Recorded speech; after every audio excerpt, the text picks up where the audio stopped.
Presenting man of the steel.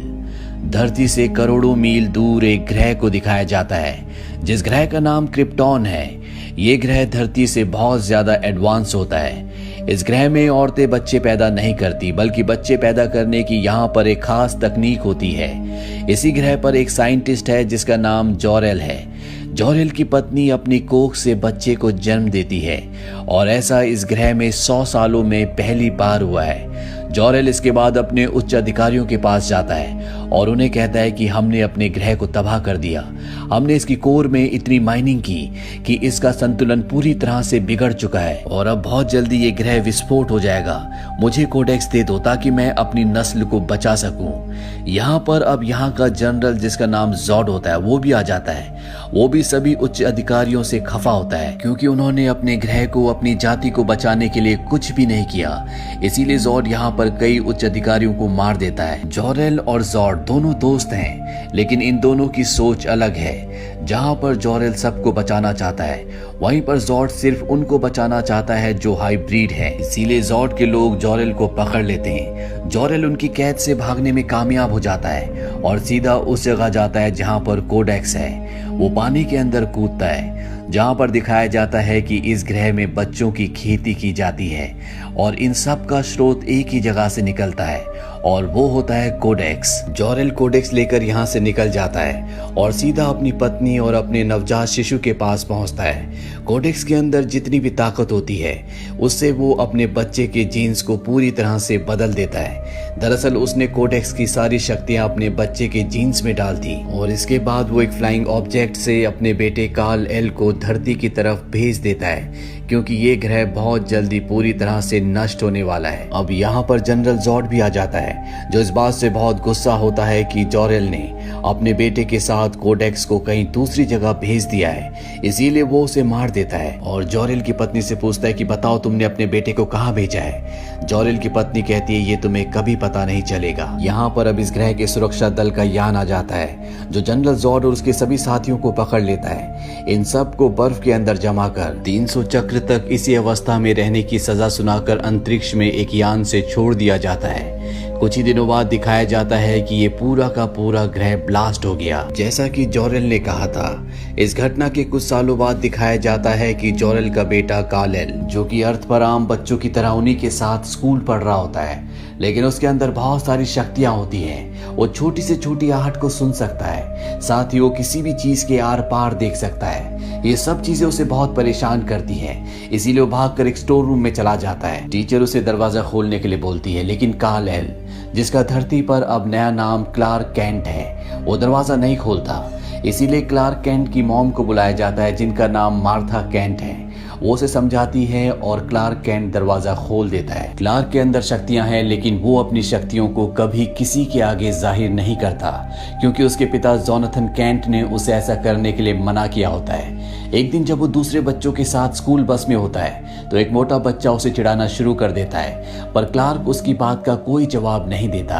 अगले पल बस नदी में गिर जाती है और सब बच्चे डूबना शुरू हो जाते हैं, पर इससे पहले कि सब बच्चों की जान जाती, क्लार्क सब बच्चों को बचा लेता है। पर अभी भी मोटा बच्चा नदी के अंदर होता है। क्लार्क उसे भी बचाकर बाहर ले आता है। इसके बाद उस बच्चे के माँ बाप क्लार्क के घर पर आते हैं और वो उसके पिता को कहते हैं कि तुम्हारे बच्चे के अंदर बहुत शक्तियां हैं, तुम्हें दुनिया से उसे छुपाना नहीं चाहिए। क्लार्क के पिता जोनाथन कैंट उनकी बात का कोई जवाब नहीं देते और अपने बेटे क्लार्क के पास जाते हैं। वो क्लार्क से कहते हैं कि मैंने तुम्हें कहा था कि तुम्हें अपनी शक्तियों को दुनिया से छुपा कर रखना है। ये दुनिया तुम्हारी शक्तियों को एक्सेप्ट करने के लिए अभी तैयार नहीं है।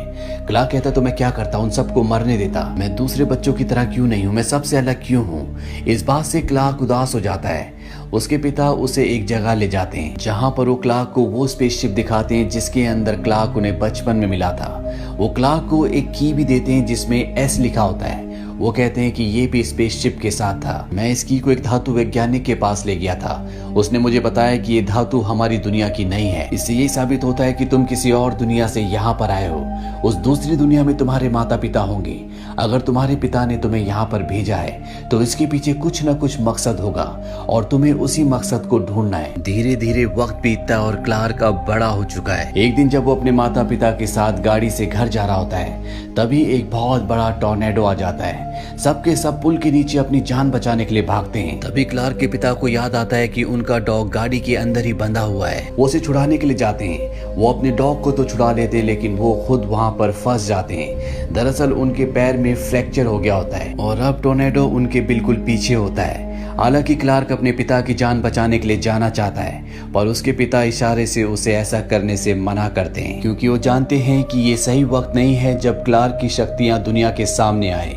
क्लार्क के पिता की मृत्यु उसकी आंखों के सामने हो जाती है, जिससे क्लार्क पूरी तरह से टूट जाता है। इसके बाद वो अपनी पहचान बदलकर अलग अलग जगह पर काम करता है। कभी वो वेटर बन जाता है तो कभी किसी शिप में काम करता है। एक बार शिप में काम करने के दौरान शिप में आग लग जाती है। क्लार्क अपनी जान पर खेलकर सभी की जान बचा लेता है और चुपके से वहां से निकल जाता है। दरअसल वो अपनी जिंदगी का मकसद ढूंढना चाहता है। वो जानना चाहता है कि वो कौन है, किस दुनिया से आया है और उसे यहाँ पर भेजने का मकसद क्या है। इसीलिए वो दुनिया में घूम घूम कर अलग अलग जगह काम करता रहता है और वो पहुंच जाता है कैनेडियन आर्टिक में, जहां बहुत ज्यादा ठंड होती है। इसी जगह पर एक न्यूज रिपोर्टर भी आती है जिसका नाम लुइस लेन होता है। दरअसल उसे इन्फॉर्मेशन मिली होती है कि कैनेडियन आर्टिक में बर्फ के बहुत नीचे एक स्पेसशिप पाया गया है। उस स्पेसशिप के चारों तरफ जो बर्फ है वो 30,000 साल पुरानी है।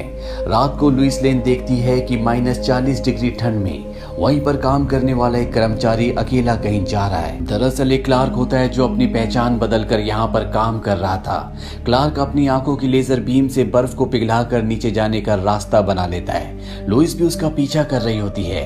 क्लार्क बहुत जल्दी स्पेसशिप तक पहुंच जाता है, जहां पर उसे एक होल दिखता है और इस होल की शेप ठीक उसी तरह से होती है जिस तरह से उसके गले में एस का लॉकेट होता है, जो बचपन में उसके पिता ने उसे दिया था। जब वो उस लॉकेट को उस होल के अंदर डालता है तो यहाँ पर मशीन एक्टिवेट हो जाती है और तभी उसे एक आदमी की छवि दिखती है। ये एक आर्टिफिशियल इंटेलिजेंस होता है और ये छवि उसके असली पिता जॉर-एल की होती है।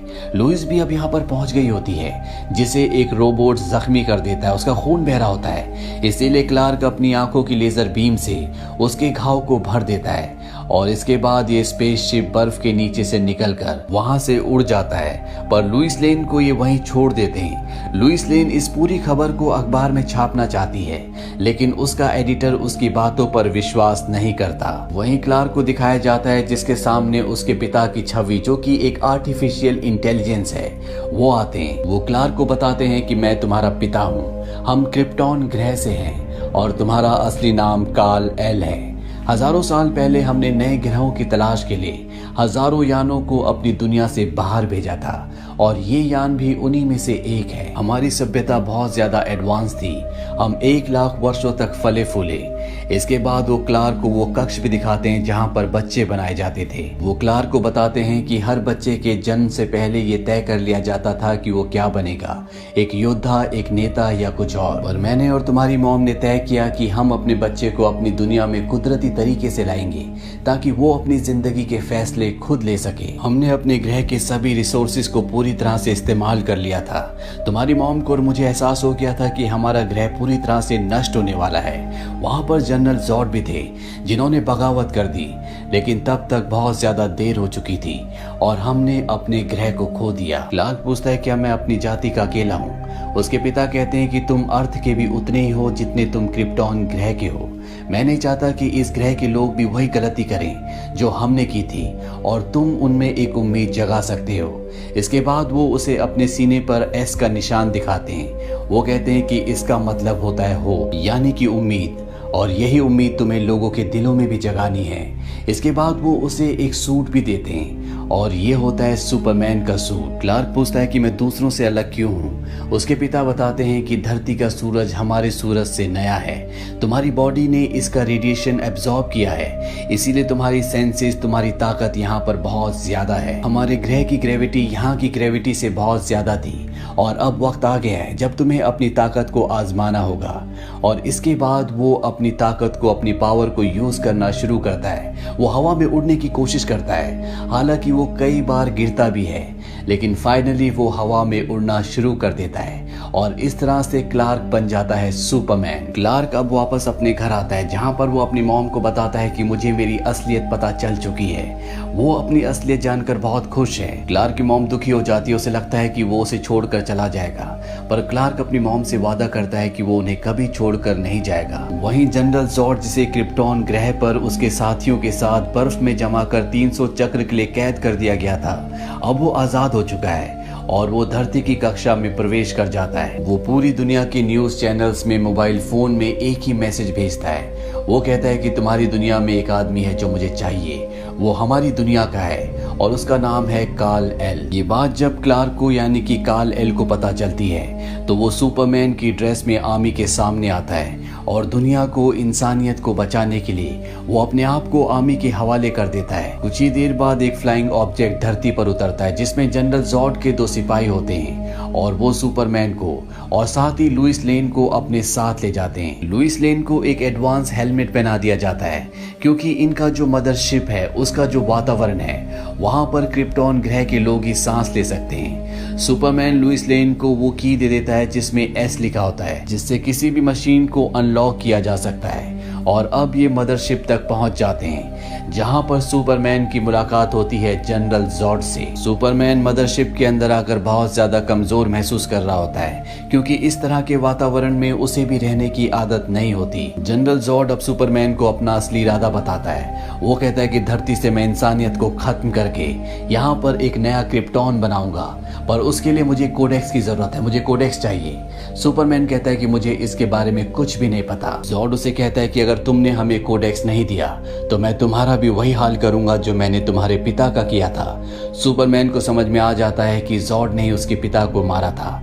जॉर्ड उसे बताता है कि जब हमारा ग्रह तबाह हुआ तो तब हम भी आजाद हो गए। हम भूखे प्यासे अलग अलग ग्रहों में भटकते रहे, पर जिंदगी के निशान हमें कहीं नहीं मिले। 33 साल बाद जब तुमने धरती पर स्पेसशिप को ऑन किया तो हमें तुम्हारी लोकेशन मिल गई और हम यहाँ तक पहुंच गए। अभी सुपरमैन को बांधकर उसका ब्लड सैंपल लेते हैं। वहीं लुइस लेन को दिखाया जाता है जिसे कैद किया होता है। तभी वहां पर उसे एक होल दिखता है जिसका शेप ठीक उसी तरह से होता है जिस तरह की सुपरमैन ने उसे दी थी। और जब वो उस की को उसके अंदर डालती है तो सुपरमैन के पिता जोरेल आर्टिफिशियल इंटेलिजेंस के रूप में उसके सामने आते हैं। वो उसकी मदद करते हैं और एक छोटे स्पेसशिप में उसे बिठाकर धरती के लिए रवाना कर देते हैं। इसके बाद वो अपने बेटे सुपरमैन के पास जाते हैं और उसे कहते हैं कि तुम्हें स्पेसशिप के दरवाजे को तोड़ना होगा। और जब सुपरमैन ऐसा करता है तो सूरज की किरणें उसके ऊपर गिरती है, जिससे वो सूरज के रेडिएशन को एब्जॉर्ब करता है और उसकी ताकत उसके पास वापस आ जाती है। वो देखता है कि लुइस लेन का फ्लाइंग ऑब्जेक्ट धरती से टकराने वाला है, इसीलिए वो मदरशिप से निकलकर लुइस लेन तक पहुंचकर उसे बचा लेता है। वहीं जॉर्ड को दिखाया जाता है जो सुपरमैन के घर तक पहुंच जाता है। वो उस फ्लाइंग ऑब्जेक्ट को भी ढूंढ लेता है जिसमें बचपन में सुपरमैन अर्थ तक आया था, लेकिन उसके अंदर भी उसे कोडेक्स नहीं मिलता। वो सुपरमैन की मॉम को टॉर्चर करना शुरू करता है। इन दोनों के बीच में घमासान लड़ाई होती है और इसी लड़ाई के दौरान जॉर्ड का हेलमेट टूट जाता है। वो देखता है कि धरती का वातावरण उनके लिए सांस लेने लायक नहीं है। जॉर्ड की सेना उसे अपने साथ ऊपर मदरशिप में ले जाती है, जहां पर जॉर्ड का जो साइंटिस्ट है वो बताता है कि सुपरमैन का जो ब्लड है उसी के अंदर कोडेक्स है। अगर हमें अपनी जाति को दोबारा से बनाना है तो इसके लिए हमें सुपरमैन की जरूरत होगी, चाहे वो हमें जिंदा मिले या मुर्दा। जॉर्ड अब दुनिया के 2 अलग अलग हिस्सों में 2 टावर्स लगाता है जो एक दूसरे से कनेक्टेड होते हैं और ये धरती का वातावरण बदलना शुरू कर देते हैं। ये धरती के वातावरण को क्रिप्टॉन के वातावरण की तरह कर रहे हैं और अगर ऐसा पूरी तरह से हो गया तो धरती का हर एक इंसान मारा जाएगा। सुपरमैन को जब ये बात पता चलती है तो वो एक प्लान बनाता है। वो उस फ्लाइंग ऑब्जेक्ट को जिसमें बचपन में वो धरती तक आया था उसे आर्मी को देता है और कहता है कि तुम इसे एक टावर से टकराना और दूसरा टावर जो हिंद महासागर में है मैं उसे तबाह कर दूंगा। और ये ऐसे ही करते हैं, ये जॉर्ड के दोनों ही टावर्स को तबाह कर देते हैं, जिससे जॉर्ड पूरी तरह से बौखला जाता है और अब वो खुद सुपरमैन का मुकाबला करने के लिए उसके सामने आता है। वो कहता है कि मैं अपनी जाति को, क्रिप्टोनियन को बचाना चाहता था, लेकिन तुमने मेरे पूरे प्लान को तबाह कर दिया। इसके बाद इन दोनों के बीच में खतरनाक फाइट होती है, जिसमें एक पल ऐसा आता है जब जॉर्ड अपनी पावर से कुछ लोगों को मारने वाला होता है। सुपरमैन उन लोगों को बचाने के लिए जॉर्ड की गर्दन तोड़कर उसे मार देता है और इस तरह से जॉर्ड का अंत हो जाता है। मिलिट्री अभी भी सुपरमैन पर नजर रख रही होती है, इसीलिए वो उनके एक सैटेलाइट को गिरा देता है। वो जनरल को कहता है कि जितना ये देश तुम्हारा है उतना ही मेरा भी है, मैं यहीं पर इसी सरजमीन पर पला बड़ा हूँ और ये बात तुम्हें सरकार को समझानी होगी। अंत में दिखाया जाता है कि सुपरमैन अब क्लार्क के नाम से लुइस लेन के साथ उसी के अखबार में काम करता है। इसी के साथ ये फिल्म, ये कहानी यहीं पर खत्म हो जाती है। ये फिल्म ईयर 2013 में रिलीज हुई थी। IMDb पर इसकी रेटिंग है 7। इस फिल्म का बजट था 225 to 258 मिलियन डॉलर्स और बॉक्स ऑफिस पर इसने कमाई की थी 668 मिलियन डॉलर्स की। उम्मीद करते हैं कि ये कहानी आपको पसंद आई होगी।